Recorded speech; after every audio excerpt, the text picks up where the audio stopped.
everyone is a rose in the same bouquet. Everyone is a flower. And hello, we Joan. have our next Good guest. To see you. How are you? So for those who don't know her, she founded a mind-body clinic in the 1980s. So with Dr. Benson and Dr. Ilan Kutz, you became a licensed psychologist, appointed instructor at the medicine in Harvard Medical School. You're obviously a best-selling author, and you are a specialist in these times, and we need your knowledge. So thank you so much for joining us today. Thank you. It really matters to all of those watching.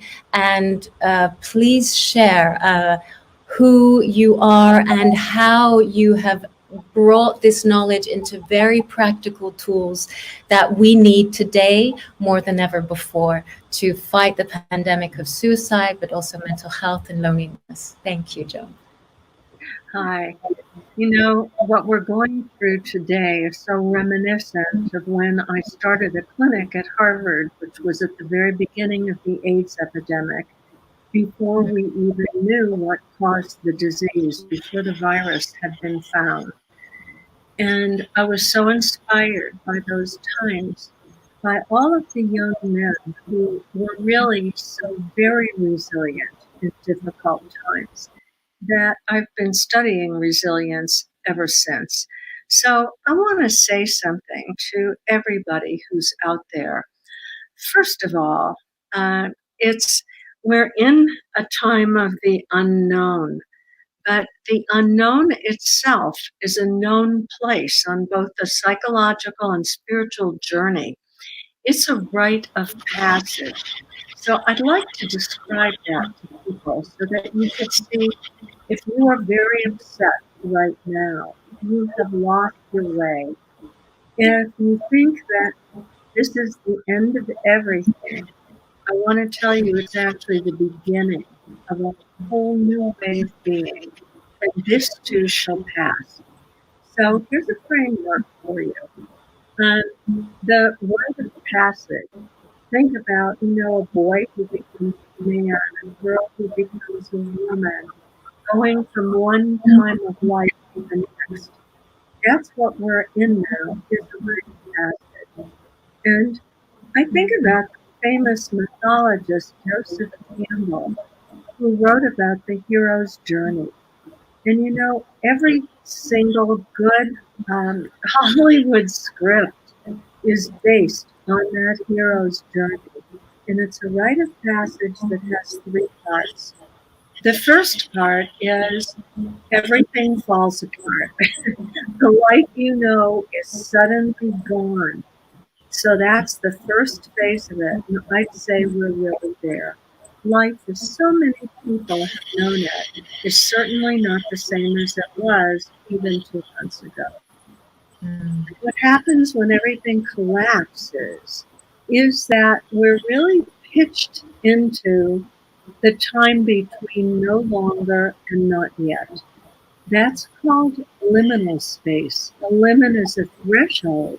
We're on the threshold, hopefully, of a more just and more sustainable world that works for us all.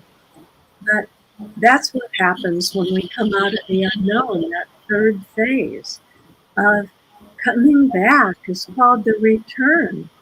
And we return not to who we were, but to who we are becoming. So right now we're in liminal space. And I want to tell you a little bit about that and how to get through it.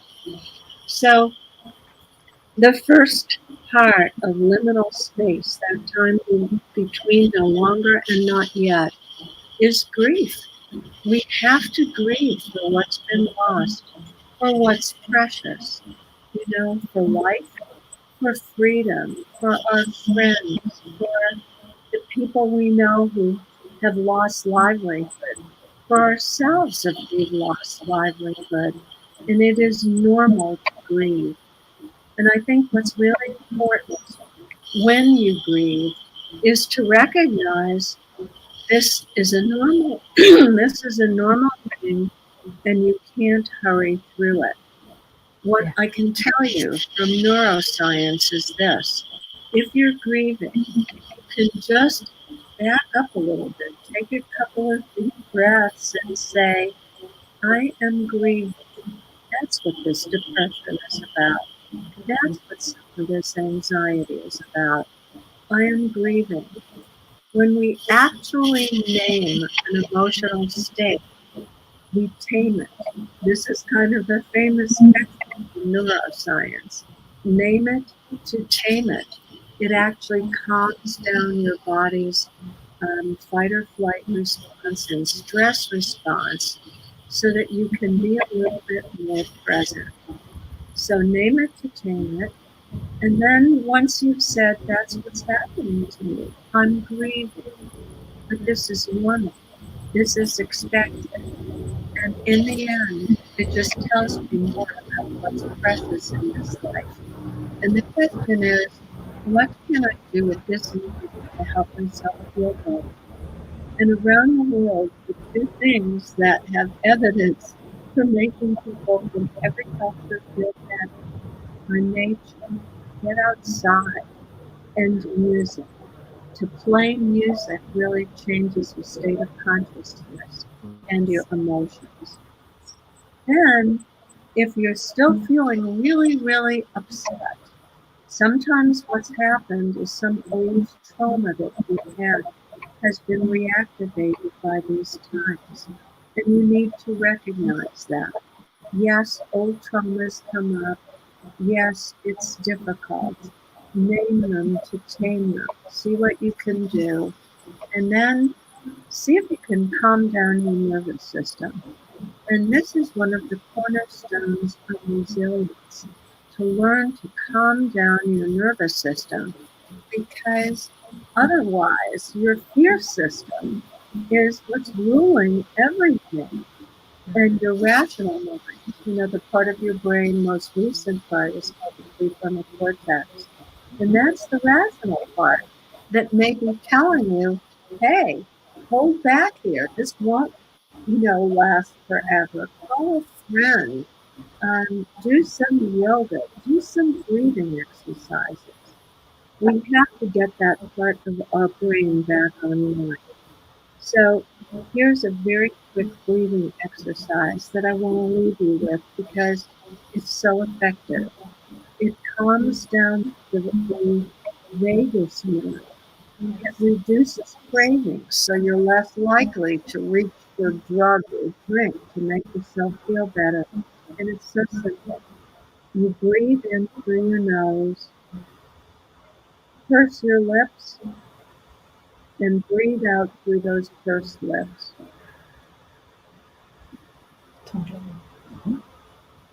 And 4 or 5 breaths like that, your breath will get slower and slower. You'll calm down. You come into a more reasonable point of view. And these are very, very basic things. And the last thing that I'll say is that in liminal space, in this time of unknowing, Joseph Campbell called this the dangerous night sea journey. I like that because it tells us right where we are, the dangerous night sea journey. This is the prelude to transformation, when we can let go of the old and we can come into the new.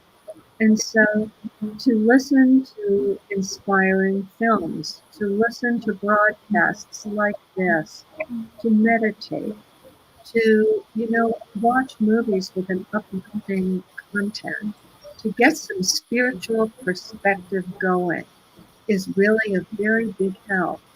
And to find mentors, if there's a friend, if there's a therapist, if there is a guide. In liminal space, your subconscious is so ripe and open to new ideas. Make those new ideas healthy ones. And please remember, you really are not ever alone.